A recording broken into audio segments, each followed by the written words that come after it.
こういうものを考えて書いた経験がないと、仕事だから自分もねここまで想像しながらできるんで、普通の生活してたら思いもよらねえだろうな八川が青くなるんだ。よろしくお願いします。毎度。今回は川を描くチャレンジです。はい。だいたい考えてるのがこんな感じ。東京にもこういうのあるんですよね。サイクリングロード的な遠くにあるところで橋とかこういうような形を目指してます。はい。チャレンジ入る前に何か注意した方がいいところありますか？全体的な背景を描きたいんだったらアイレベルを意識して描いとかないと。そうですね。これが結構上から見てる感じですね。でもやっぱり都会だとここにもうちょっと歩けそうな道はあるんですよ。こんな感じかな。川ですこういう風に描きます。だいたいアイレベル今は都会の中の川描いてるんですけど、結局これがセメントになりますよね。なのでごまかしちゃったところがお水が合うところが描かないことになっちゃって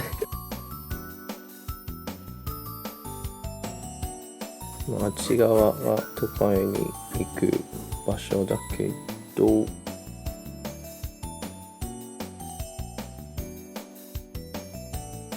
こんな感じです。まるでマイクラの世界のようなマイクラですビルも構ってるんですけど、他に形ありますか？いろんなデザインがありますからね。看板入れよう。そうするともっと東京っぽくなる。線が入れます。なんか東京にこういう川がいっぱいあるんですけど、ロンドンにこういう形にそんなになってないんですね。ああ、そんなもんですか。なんかこういう川から上がったりしてまた下がって水の高さより建物の地面の高さが低いところだと土手を作って水が入ってこないようにしてるんですよ。工場用の水を地下から汲み上げすぎて地盤が沈下してしまったところが多いんですよ。私がすごい好きな漫画、よく写真撮ってそれを漫画背景にしてるらしい。よくそういう描き方はしてますよね。写真をそのままなぞればいいっていうわけでもなくて、本当にセンスが要求されますからね、ああいうトレースは。そうね。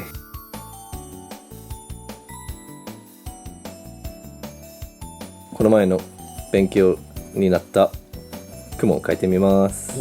はい、川です。完成です。川をメインって言っておきながら何も書いてませんね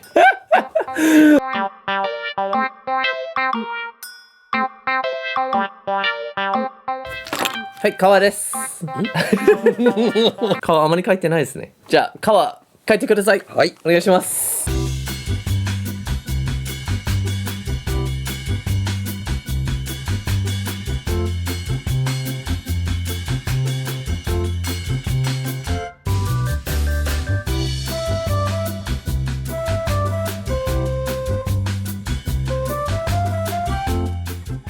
もっとアップで撮ってるような。そうですね。だいたい仕事で書くときはこんな風に書いてますっていうのを知ってもらうために、なんか髪の毛みたいにいっぱい束を描かなきゃいけないですね。コンクリートやブロックでね護岸が固められてばっかりのしか思い浮かばないと思うんですけど、川とは本来そういうものではないので、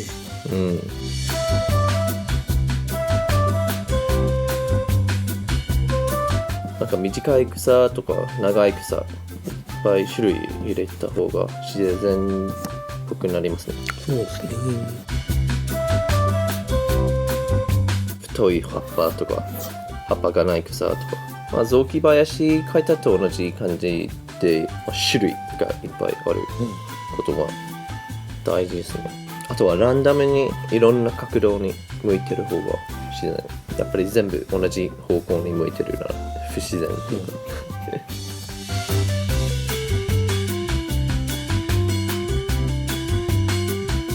たまに東京とか都会で本物を見ながら描いてますか？いやスケッチにはいかないかな。その場でのんびり見るぐらいがいいんですよ、こういうのは。逆に写真に収めようとするとそれで満足しちゃうから、覚えてないとか。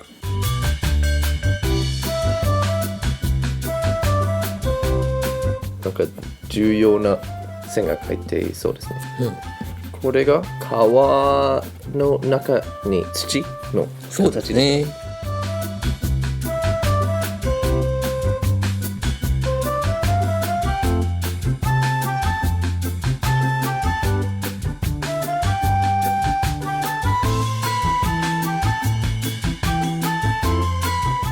石ですか？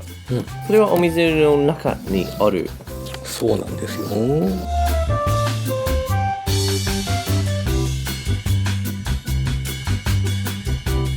じゃあ今回もある程度角度が分かるようなガイド線書いてますね。新しいテクニック。石があるところでお水が速さが変わっている表現ですか？いや、特に下の石は関係ないですね。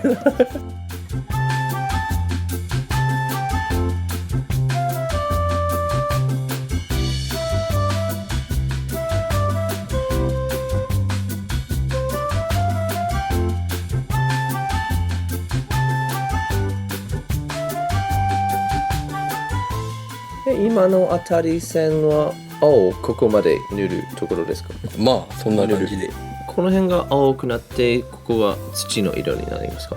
そうだな。まあこういうものを考えて書いた経験がないと、仕事だから自分もねここまで想像しながらできるんで、普通の生活してたら思いもよらねえだろうな。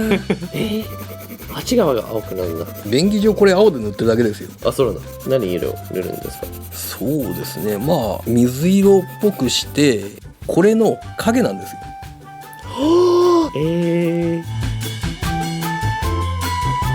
赤で塗ってるところが白くなりますか？そうですね。白っぽいハイライトでやってもいいし、ここだけ透過光で光らせるとか。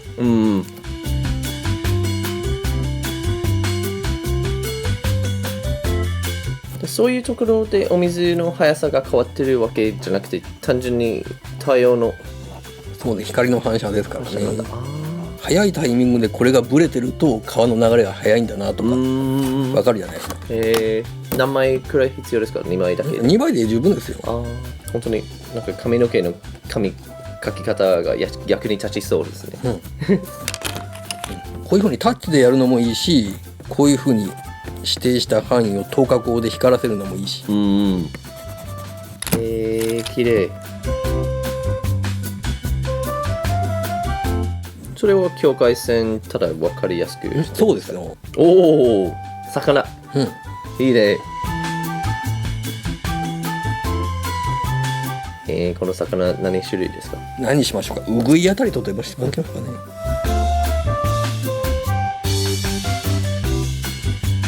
で今シェーディング入れてるところが土の色。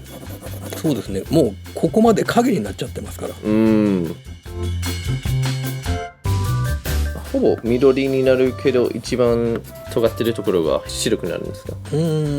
そういうわけでもなく、端っこの方を影にしておいた方が説得力ある。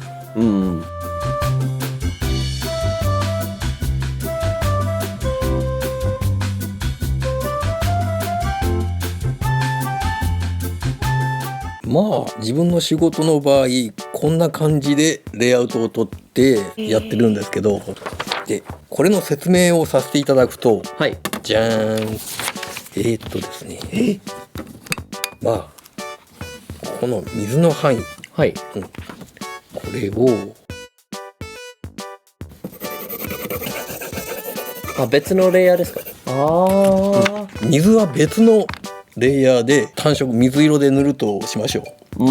これを撮影時にソフトで、水のような処理にして透かせてくれるんですよ。透明に。そうすると全部の下にあるところが水の中にあるっぽくなるんですね。でさらにこの山がありますよね。水はこう流れてるので送るんですか？送ります。これはセル書き。何枚必要ですか？そうだな、この場合だったら中3枚で3コマか2コマで撮影でダブルエクスポジャー二重露出をかけてもらう。なんでダブルエクスポージャーですか？透けて見えるでしょ。影として、認識されやすいんですよ。ダブルエクスポジャーだと。3枚を描くためにちゃんと山がランダムで描くんですか？いえ、送らないとだね。なるほどなるほど。大変そうだな。セル分けするとこれが A1 で、まあこれがここでブレさせると。じゃあすごいレイヤーに分けなきゃいけないですね。そうですね。多分これはカンマじゃないかなとはね分かるんだけど、これに至っては何を書いてるのかもう意味不明になっちゃってるから。こっからここ、こっからここと。だから本当これは割り切ってここにアイレベルを持ってくるべきでしたね。